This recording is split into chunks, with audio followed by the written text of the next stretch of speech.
In this series, we're going to use a combination of masking techniques to customize two different images and composite them together in hopefully a realistic way.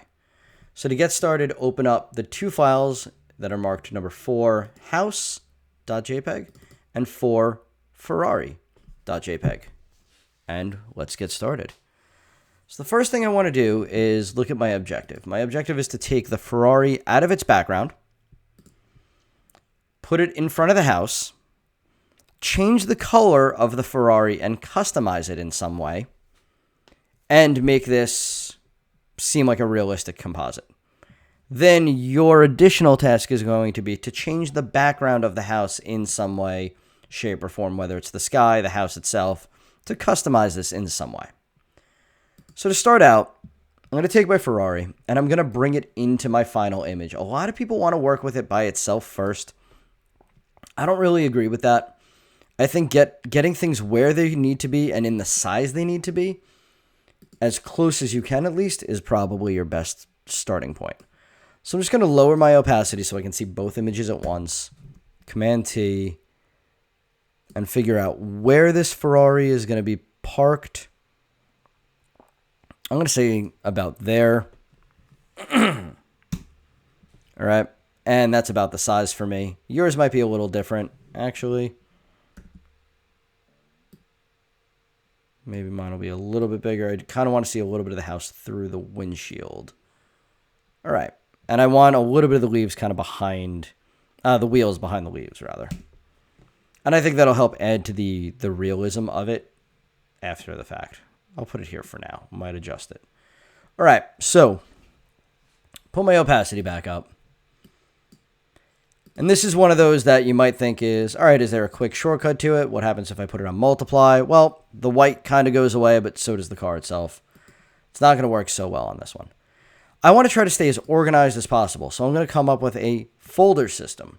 So down here in my bottom, I have a folder or a group of layers, and I'm going to just put the Ferrari in there, and I'm going to say car OG, the original car, okay? So I know this is the car I started with, and I'm going to work with it inside this group.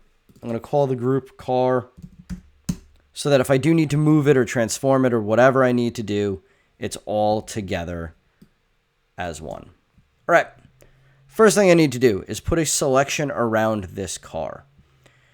You can do this in a lot of different ways. So that's up to you. I want you to put a selection around the perimeter or the profile of the car. There is a catch, though. Include the wheels. Do not include the shadow.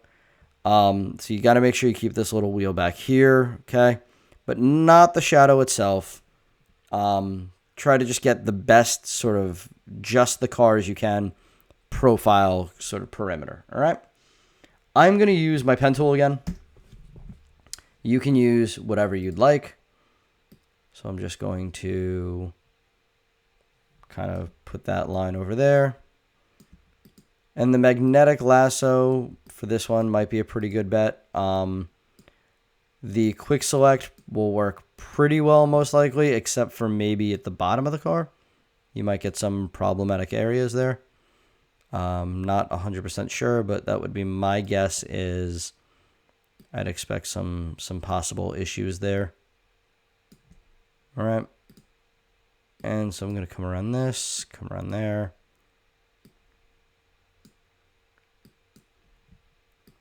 And again, the pen tool, what's nice about it is I can readjust at any point.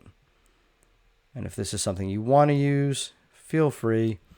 It is one of the more advanced tools, so I know some people do not love this idea. But it is really useful when you get good at it. All right. So I'm a little more than halfway done going around that wheel.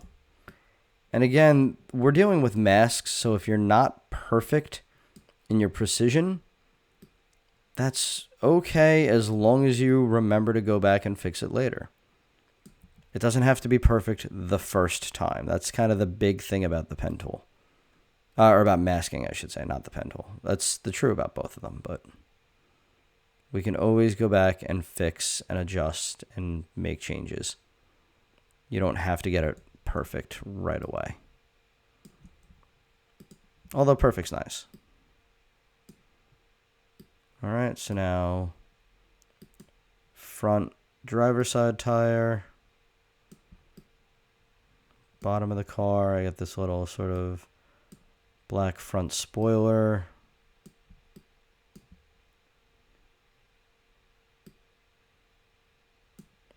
Front passenger side tire. Again, more of that underside spoiler.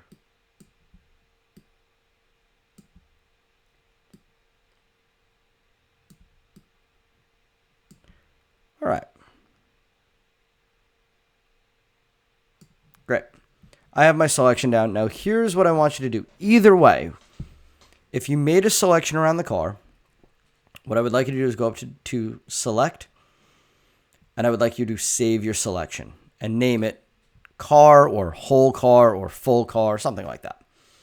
If you use the pen tool, you can go to your paths,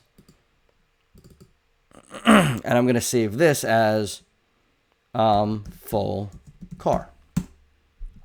Okay, so either way, we can load and reload these as we need to. All right. I'm not done yet. So, first thing I'm going to do is I'm going to make a copy of my car. So this is my, I had my selection loaded. I actually didn't want to do that. So, don't do that, actually. Grab the whole layer. Don't use Command J. Grab the whole layer, drag it down, make a copy that way. If you do Command J, it's going to copy just the selection part. We don't want that. All right. So now this is just going to be car body. Okay. And what we're going to do is we're going to apply that mask to that car body. And we're going to hide the original.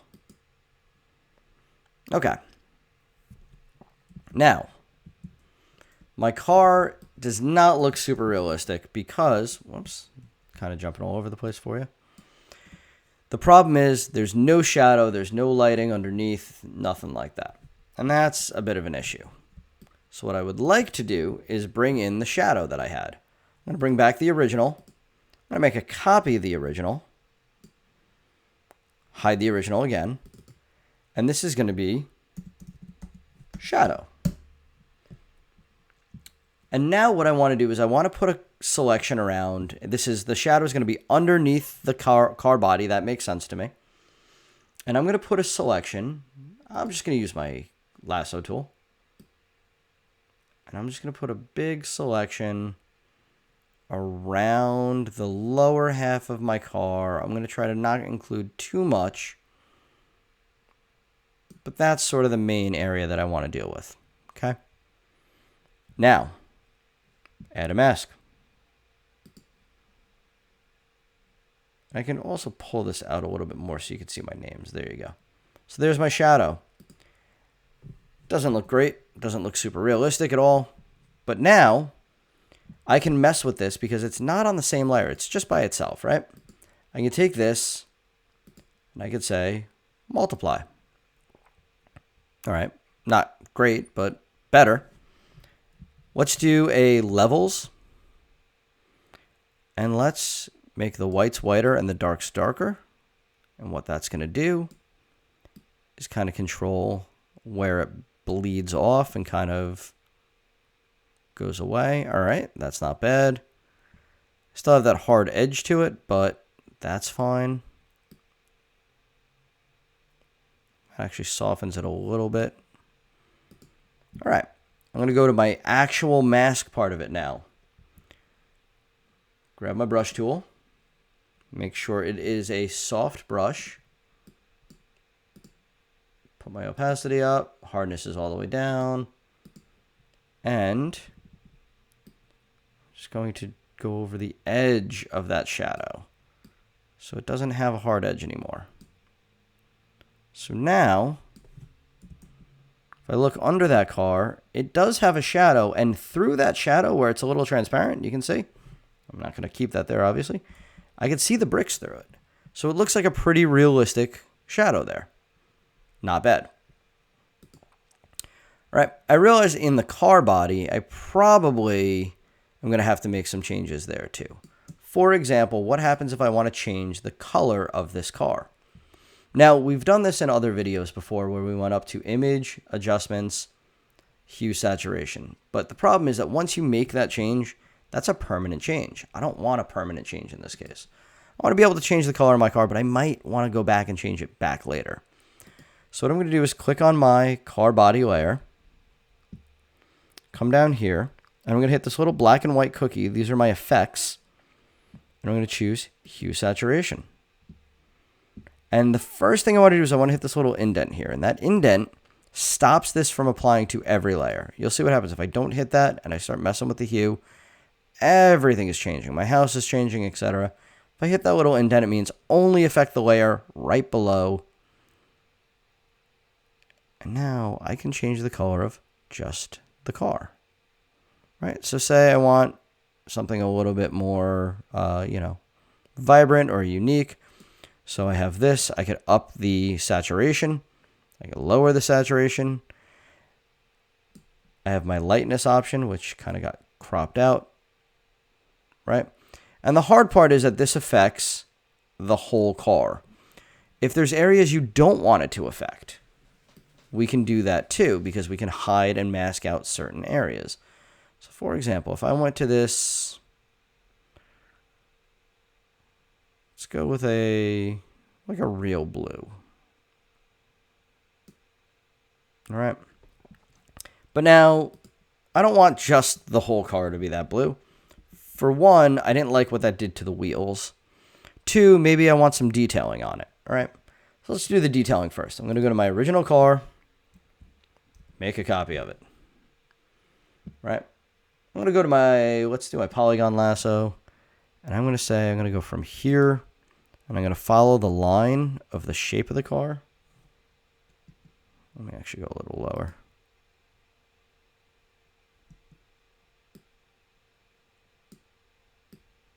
Okay. To there. So I go to the back of the car. I go here.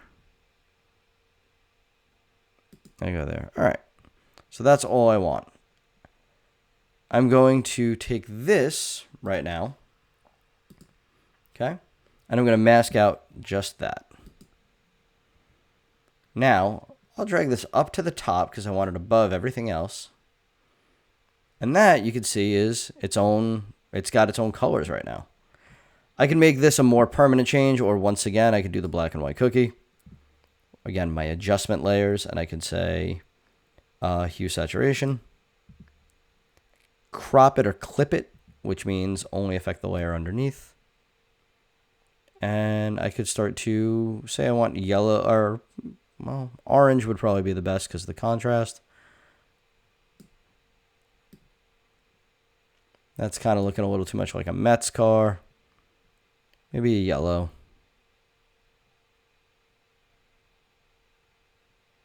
All right, something like that. So we have this yellow stripe. It goes off the car a little bit. And all I have to do for that is I could put a selection around this mask and say, okay, let's hide anything, or grab my paintbrush and paint off black. Whoops. Anything that's not selected. So I'm going to select my inverse, Command-Shift-I.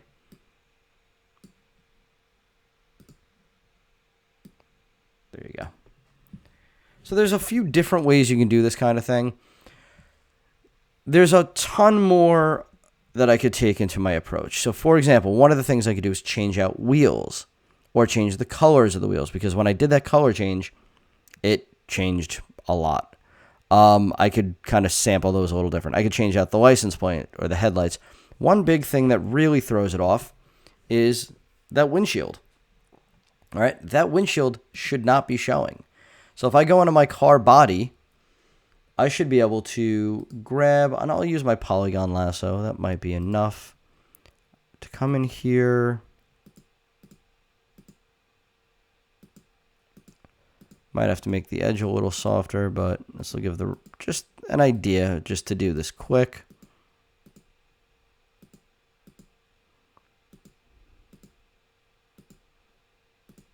All right.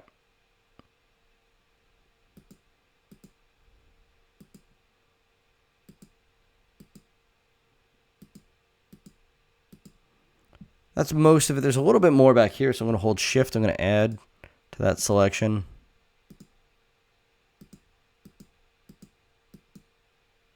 All right. That looks like it's probably the back window being up. I'm not sure why it has that black outline around it, though. All right. And that probably should just not be there at all. Whoops. All right, so we'll do that first. So all I did is I put my selection around all that stuff I didn't want to show. And I'm going to fill it with black, or in this case, Option, Delete, or Backspace. Right? So that gets rid of that. Now, before I deselect, I guess I could deselect this one. I'll just grab my lasso tool and just get rid of that guy right there. But this stuff is all glass, right? So it's not actually supposed to be completely invisible. It's supposed to be transparent. So what I'm going to do is I will go to I could do this with my path, or I could do this with my layer selection. But if I did a load selection, channel, so new selection, document, and I would like to, yep, there you go, okay. All right, so now here's what I would like to do. I'm going to make a copy of this one once again. And you could even do this as a copy by itself, but here you go. There's my copy. Add a mask to it. So now it's just showing, and it was hidden so you can't see it. This is just glass. And you don't have to do anything exactly the way I'm doing. I'm just giving you guys some examples. And now, with the glass as the only thing on that layer that's showing, I'm just going to change the blend mode to something like overlay maybe, or hard light. Something where it looks like it's there, but the light's still making it through. Right. So now, again, I have this this windshield that kind of looks like it's there. So I can see the door through it.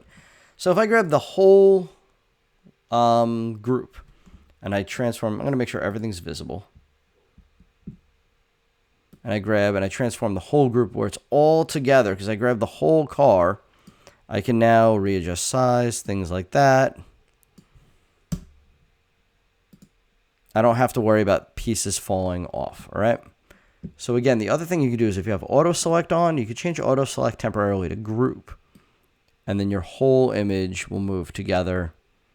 You don't want to accidentally change just one of these, because then you'll never be able to piece it all back together. But you can see the shadow now is semi-transparent because of the multiply burn mode. And the windshield is transparent, right? And this is where you can start to get really creative with it. What I've seen a lot of students do in the past is make a copy of the bushes and pull them onto a new layer and have a couple of them in front of the car to really make it look like the car's in the image. There's that little bit of white right there, which I think is on the car body layer. That's kind of throwing me off a little bit. Let's see if I can get rid of that. If I grab a brush, the hard edge, might be able to take away. Yeah. So again, you could do whatever customizations you would like to this. The goal here is to make everybody's unique.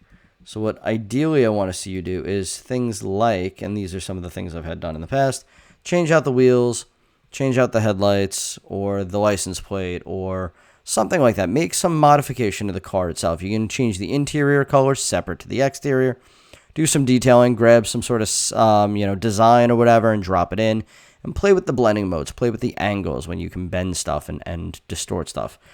This is how I did it using masks. The only added challenge here is I want you to do it entirely using masks, not deleting anything, because at any point, not just with the OG one, because I do have that option, but if I look at each of these layers one at a time, I have this layer here, I can hide that mask, and I could always bring this back to normal. Okay? That's how I could adjust that one. This layer has the color on it for that yellow stripe, but I could turn that off. I could hide this. There's that whole image. This one, I could turn off the color. I could turn off the mask. It's the whole image. At any point, all this information in the document is still there. Nothing has been erased forever, right? The only thing I did here was I did do a levels change to this one. I probably shouldn't have done that. Instead of doing a levels change, what I could have done was another adjustment layer, and I could have done a levels here. What is nice about those is if I did that at any point, and again, I'll clip it so it's only that one, make this really dramatic change, and I go, oh, you know what? That's pretty awful. I don't want that to look like that. I grab this layer, and I drag the adjustment levels layer, and I drag it to the trash, and it goes away. And now I'm right back where I was before. All right, so with that being said, we turn on what we had, turn off this. That brings me back, and I did change this to multiply. I can get back and forth to the original as much as I need to, all right? So your challenge is, again, put the car in front of the house using masks, make it look realistic, and customize the car in some way. But again, you have to be using masks. So any layer should be able to be returned back to the original state at any time. It's a really, really important skill to have, right? So give that a shot, and we'll see where you guys end up.